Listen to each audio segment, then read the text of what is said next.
계약을 빌딩 같은 경우는 1시간, 2시간 걸리거든요. 금액을 결정을 해라.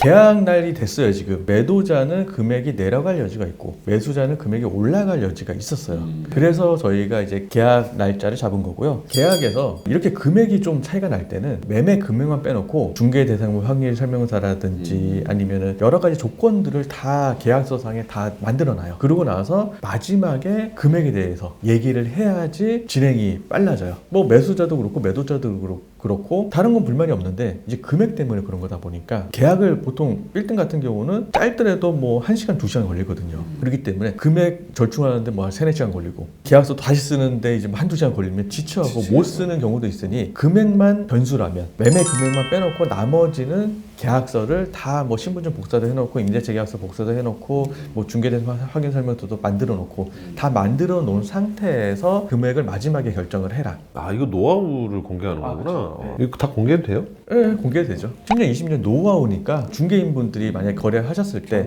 참고하시는 게 좋죠. 돈이 있으신 분하고 돈이 또 있으신 분하고 싸움이 붙으면 자존심 때문에 거래가 안 되는 경우가 있어요. 저도 그럴 것 같아요. 이게 다시 한번 거래 금액에 대해서 신랑이가 좀 있다가 오케이 최종 마무리 한 다음에 이걸 쓰다가 보면 또 계속 그 생각 할 것 같아. 준비하다 보면. 예, 그러니까 다 준비해 놓고 딱 그 부분만 오케이 되면 그냥 딱 쓰고 마무리가 돼요. 그렇죠. 그 전까지는 이제 할 거 저희가 다 해놔야죠. 진짜 중요한 것 같아요. 그때 당시에 저희 회사가 지하부터 5층까지 있었는데 매도자는 2층에 있고 매수자는 4층에 있었거든요. 방을 따로 잡았거든요. 그래서 저희가 올라갔다 내려갔다 해서 뭐 서류 받고 아니면 금액 얘기하고 뭐 여기 다 했거든요. 땀 뻘뻘 흘리면서 저희가 이제 진행을 했었는데 마지막에는 이제 매도자도 금액을 좀 낮춰줘야지 매수자도 그럼 나도 올려주겠다. 가장 좋은 건 솔직히 중간 금액이죠. 2억의 갭이 있으니 매수자는 83억, 매도자도 83억. 이게 가장 좋긴 하죠. 근데 매도자는 내가 못 내릴 이유를 얘기해주고 매수자는 내가 더 이상 못 올릴 얘기를 해주는 거죠. 그러니까 매도자한테는 매수자 얘기를 하는 거네요. 그렇죠. 저희가 사는 게 아니기 때문에 네네. 매수자가 사는 거기 때문에.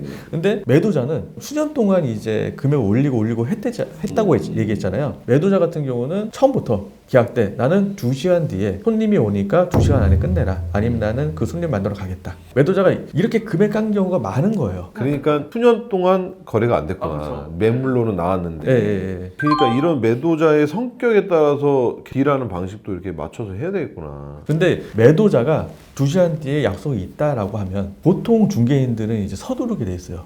맞춰야 되니까. 그 전 못 끝나면 계약이 깨진다고 생각하니까 매수자를 닥달하겠죠. 매도자는 난 이 금액이 많이 안 돼. 나는 시간이 있으니까 빨리 끝내. 매수자한테 이제 이 시간 안 되니까 뭐 이 금액까지 올라오셔야 됩니다. 뭐 돈 2억이잖아요. 그러다 보니까 솔직히 뭐 많이 안 해본 중개인들은 거기에 부담감을 느끼고 빨리 간대요. 그렇죠. 그런 걸 매도자가 노리는 거죠. 근데 이제 어느 정도 된 사람은 거기에 이제 휩쓸면 안 되죠. 그럼 난 궁금하다. 안 휩쓸리고 어떻게 해야 되지? 좀 간대. 2시간 있다. 그래. 보통 이제 간다라고 하면 어디를 가시냐, 시간은 언제 끝나냐, 누구를 만나시냐, 뭐 이런 걸 하나하나 다 물어봐야죠. 절충하다가 금액이 절충이 안 되니까 뭐 가로수길에 뭐 누구 만나러 간다 그러더라고요. 그 당시에 매수자는 83억까지 올라왔어요. 할 만큼 했네요. 네. 그리고 매도자는 마지막 최종 금액이 83억 5천이었어요. 5천만 원 차이가 나는 거잖아요. 정말 어떡하지? 벽업제 건물도 1억 때문에 깨지는 게 아니다. 2, 3천, 4, 5천. 진정으로 깨지는 거. 그렇죠. 그럼 매도자가 돈 5천이 없어갖고 그러겠어요? 아니 매수자가 5천이 없어서 안 사겠어요? 그 금액을 얘기하고 자기는 떠났어요? 떠난 거죠. 그러니까 매수자가 금액을 올리든지 매도자가 금액을 내리든지. 매도자는 이제 더 이상 못 내리는 입장 아니에요? 계약 날 아니에요 지금? 그렇죠. 계약 날이네. 계약 날. 매도자는 나갔잖아요. 나가고 나서 그때 이제 그냥 끝난 거예요. 그러니까 매수자는 83억, 매도자는 83억 5천 얘기하고 이제 약속 있다고 나간 거고, 나가고 나서 저희가 전화를 해서 어디시냐, 약속 끝나셨냐, 그러니까 끝났다고 얘기하더라고요. 매도자분이 무역업을 하시는 분이신데 술 마시고 있다라고 얘기하더라고요. 제가 지금 뭐 계약 깨졌었는데 같이 술 한번 같이 마시죠 라고 해서 그날 소주 2병씩 마시고 매도자분이 열심히 한다고 내가 5천만 원 깎아줄 테니 다시 계약을 잡자 라고 하신 거예요. 이건 또 인간적으로 또 이런 부분에서 아, 그렇죠. 그러니까 같이 술까지 마시고 최선을 다하다 보니까 그런 결과가 있었고, 그리고 매수자가 계약을 하기 위해서 계약금 10%를 수표로 찾아놓고 있었던 거예요. 그러다 보니까 어차피 찾아놨기 때문에 그 다음날 토요일이잖아요. 토요일날 수표를 주고 계약을 쓸 수 있던 거죠. 이거 진짜 힘들구나. 5천만 원 때문에 진짜 깨져버렸네요. 아, 그렇죠. 그분 또 이제 팔 의향이 있으니까 제가 볼 때는 뭐 속된 말로 간을 봤다라고 해야 되나? 83억까지 내려와 줄 수 있는데 그래도 끝까지 올리고 싶은 거고, 매수자도 올릴 수는 있지만 저희가 이제 뭐 매도자 만나고 술 한잔하고 제가 한번 설득해 보겠습니다라고 하니까 예. 아, 매수자한테 또 그렇게 됐었구나 얘기가. 그 건물이 새로 스키라는데 평당 1억이 좀 안 됐었어요. 그때 평당 9,300인가 정도 됐었는데 지금은 뭐 평당 한 2억 한 5천 정도까지? 그거 산 이후로 한 2, 3년 정도 그 매수자분은 일을 하시다가 이제 퇴직하시고, 나이도 그렇게 많진 않으세요. 그때 젊은 부부가 왔었다는 네, 저보다 한 5살 많은 분이셨는데, 그분이 제가 예전에 얘기했던 아들이 두 분 계시는데 막내 아들로 삼고 싶다라고 했던 건물을.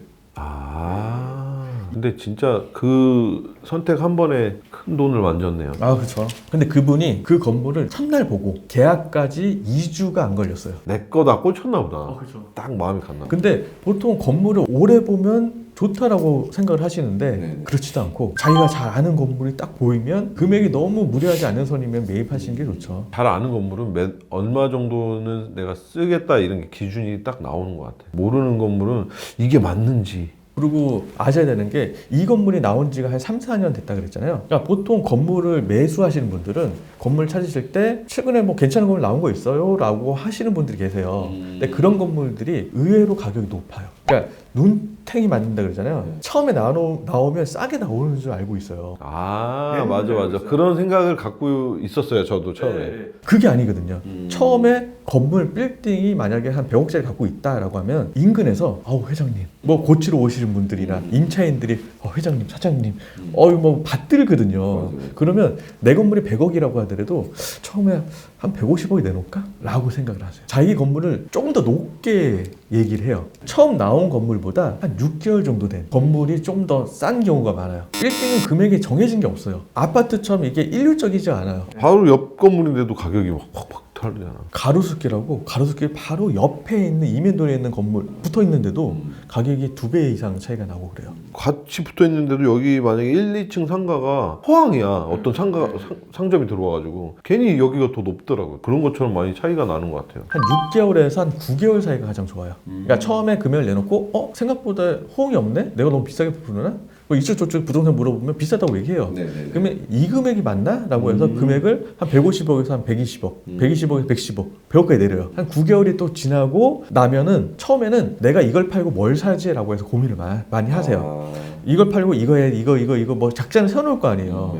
팔고 나서 가만히 있는 사람이 없잖아요. 뭐 내가 뭐 증여도 해야 되고 아니면 다른 건물 사고 싶고 아니면 다른 아파트 사고 뭐 이렇게 생각을 하다가 그게 계획이 틀어지니까 한 9개월이 지나면 다시 150억 올라가요. 될 때를 되라. 이제 살 사람이면 사고. 마냥 늦춰지는 것도 안 좋아. 그렇죠. 한 6개월에 9개월 사이가 가장 좋긴 해요. 그러고 나서 만약에 150억인데 계속 비싸다고 주변에서 얘기할 거 아니에요. 그러다가 1년, 2년, 3년 시간이 지나면 150억까지 오면 그때 이제 거래가 될 수가 있는 거죠. 근데 그때 다시 올리지 않으면 거래가 되는 거고, 다시 또 올리면 이제 또 1년, 2년, 3년 지나야 되는 거고. 이건 매도자나 매수자나 이게 내용이 또 참고할 만한 내용이네요. 너무 뭐 나온 지 얼마 안 된 건물이라고 좋은 건물은 아니고, 뭐 그런 건물도 있을 수 있지만 그런 것보다 나와 있는 지 조금 됐는데 금액이 최근에 절충된 건물들, 그런 건물들이 시세보다 좀 싼 건물들이 더 나을 수 있다는 거죠. 처음 딱 나왔을 때 좋은 건물은 자기 건물이 만약에 원래는 시세가 100억인데 생각보다 이 금액에 내놓으신다고요? 라고 했던 금액으로 딱 내놓으면 이게 올라가기 전에 어떤 매수자한테 연락하나요? 정말 좋은 건물이 있으면 바로 살만한 사람한테 연락을 하죠. 올리기 전에. 예. 저희 회사에도 시스템에 정말 좋은 건물은 광고를 안 해요. 어차피 너무 좋은 건물들은 바로 살 수 있는 매수자들한테 연락하면 살 거니까. 그렇죠. 광고는 안 하죠. 저 매수자 할게요. 좀 이따 등록하시고 하시면 돼요. 알겠습니다. 이번 화에서 배워야 되는 건 계약 당일에도 변수가 있을 수 있으니까 시간이 들여서 서류 준비해야 될 이런 항목 미리 다 준비해놓고, 만약에 금액이 좀 변수가 있는 부분이다, 다툴 요지가 있는 부분이다, 그럼 그 항목만 빼놓고 모든 걸 준비해놓고 계약 날에는 그 부분만 해결할 수 있게. 지금 현재는 금액인데 금액 빼고 뭐 압류라든지 근저당이라든지 여러 가지가 있을 수 있어요. 중요한 부분만 빼놓고 나머지는 다 서류를 다 완벽하게 해놔야 돼요. 그러고 나서 이제 또 서류 준비하고 그러면 이제 지쳐서 안 한다고 하는 경우도 있고 배고파지고 신경 날카로워지고 그러거든요. 실제 노하우네요. 매도자든 매수자든 다 참고할 부분인 것 같아요. 그리고 두 번째는 요번에는 이제 매도자분이 네. 시간 약속이 있다라고 해서 이제 뭐 조급하게 이제 이거에 너무 휘둘리면 안 돼요. 잘못하면 또 빈정상할 수 있으니까. 뭐 매수자나 매도자가 급하게 얘기를 하더라도 그 어느 정도 상황을 따라주겠지만 너무 휘둘리면 안 된다 거기에. 세 번째는 나온 지 얼마 안 된 건물이 좋은 건물은 아니다. 나오더라도 금액이 절충이 되고 어느 정도 협상 여지가 있는 건물이 훨씬 더 낫다. 알찬 노하우 감사합니다. 감사합니다. 빌딩 셀러였습니다.